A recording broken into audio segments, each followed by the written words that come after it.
Now you're here in a meeting with a potential client. What do you say?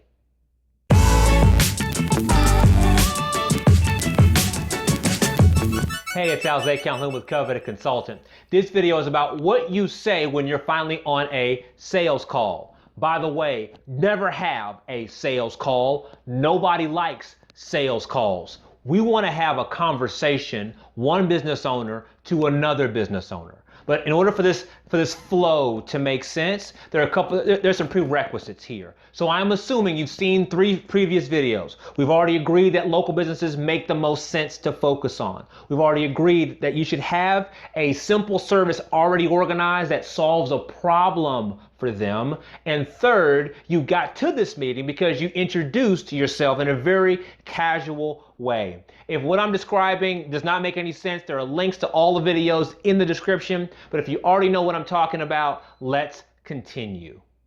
So now you're here, either on the phone or in person, about to have a conversation with a decision maker.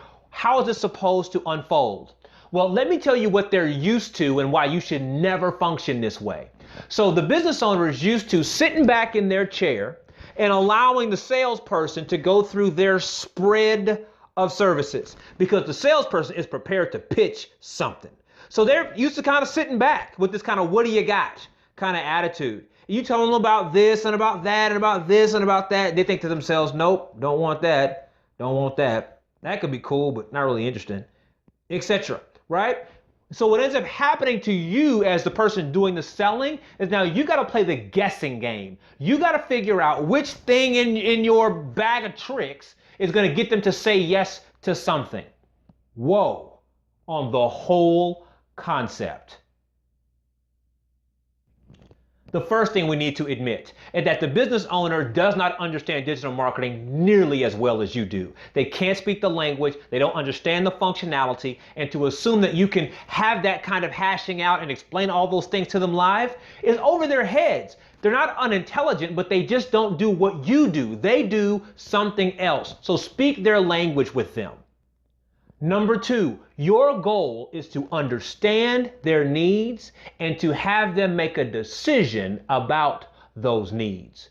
Your goal is not to sell anything, to force a sale. In fact, you should not even judge the success of this conversation on whether or not you make a sale. You should judge the success on whether or not you understood their needs and if they made a decision about what to do about their needs. So with all of that said, let's walk through the flow. So here we are. We're on the phone. We're in person. What do we say? Thanks for taking the time to meet with me. I understand you got a lot of things going on in your world. Here's how I shop in your business. This is where I go on the website. This is how I know where you guys are going to be. This is how I show up at the store. Whatever makes the most sense. Tell them the truth about how you shop. Then tell them the truth about what will make it easier for you to spend more money with them. I'm assuming it has some digital marketing element to it, and I'm assuming you can also solve for this problem in your business. So you say, listen, it'd be easier for me if things worked this way, if this content was here, if the website was organized differently, if you guys had a better presence on Twitter or Facebook, whatever makes the most sense. If you have any metrics to support your stance, that's even better. So you can say, listen, people typically click through double when it's like this, or they find it easier to go from here to here if you set it up this way, or when you organize your homepage in a certain way, more clicks go here or here because you've got heat maps to show. Whatever makes sense. If you've got metrics, great. If you don't, that's fine. It's the logic flow that your prospective client is appreciating. Moving on. But catch this statement here. But I don't want to introduce any unnecessary side projects. In other words, business owner, I came in here with a concept, but I realized that it may have nothing to do with the plans you already have in place. So then, tell me more about the digital strategies you are currently using. Tell me what you're doing today. Tell me what's working for you today. And when you ask that question, my red marker means shut up and listen. So when you get here, be quiet. Let them tell you everything that they're currently doing from a digital marketing perspective. It may have nothing to do with what you suggested. It may have nothing to do with what you think they should be doing. It may have nothing to do with what you plan to offer them later in the conversation. It doesn't matter. Take real inventory and real interest in what they're currently doing. So you're gonna have to ask some follow-ups here. Really, how does that work? And who organizes that? And how does that work for you? And do you like that, etc., etc.? Understand what they're currently doing from a digital marketing perspective. Then, is that working for you? So I understand that you've done all those things. Here's how it's currently set up. Is that working for you? When you ask that question, shut up and listen. Let them tell you if it's working, and then inquire more about that. Why isn't it working that way? Who set it up that way? Have a real conversation with the real person. Understand what's going on. Then you ask, how would you like it to work? Shut up and listen. And let them tell you how they prefer it to work. They may say, listen, I prefer if the whole thing was digital. This whole process was all digital. I prefer if we had no website at all, shut the whole thing down. I think we should be on Twitter a whole lot more, Facebook a whole lot less. I've been trying to shift our media spend from here to here. I've been trying to get a content writer or a web designer or whatever. It doesn't matter what they say. Let them tell you what they have going on and how they feel about it. Then you can move on. Once you understand, now you can say, listen, I recommend that you stay with your current situation because you like it, or you switch to this way that we have for you because I think it'll be better for you all the way around.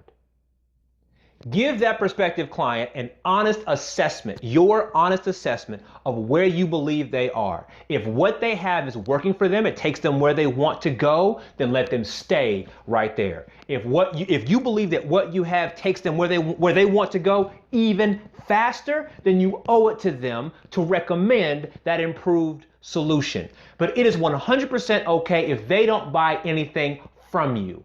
Why is that? Two main reasons. Number one, you don't want to force your service on anyone. You've got to work together to make it work anyway. And if they don't fully understand what it does for them, you'll take the money, but it'll be a hard project going later. Second is no other service provider is spending this kind of time with them. Everybody else is hard pitching what they want to sell them. No one's taking interest in how they're currently functioning and just trying to see if what they have to offer fits inside their world. So even if they don't buy anything from you today, their opinion of you has hit a 10x. And when they have another relevant need, they will reach out to you again because they know they can have this kind of conversation. They've bought nothing and you have not overinvested, but the value you've provided to them is way above your competition. This is the kind of conversation you should be having. Hey, it's Alzay again, and thanks for taking the time to watch the video. Let's talk about some next steps. Next step number one, please post your comment, your question, your thought, or your response in the comment box below. That dialogue helps all of us better digest the content. It also helps me understand what videos I should be creating next. Next step, number two, what are you going to do with the information that you now have? What I find, unfortunately, is that most people don't do anything. It's just too easy to watch 19 more videos or to read 45 more blog posts. I'll be honest with you. The videos that you're receiving here are snapshots from a much larger, better organized coaching program. So if you're over the information and you know it's time to execute, you may really appreciate the coaching program. There's a free training somewhere on this page right here. You can click it and that free training will tell you all about what the program is and is not. And if it makes sense, you can join. Either choice you make, I'm so glad to have you as a part of this community, and I look forward to seeing you in the next video.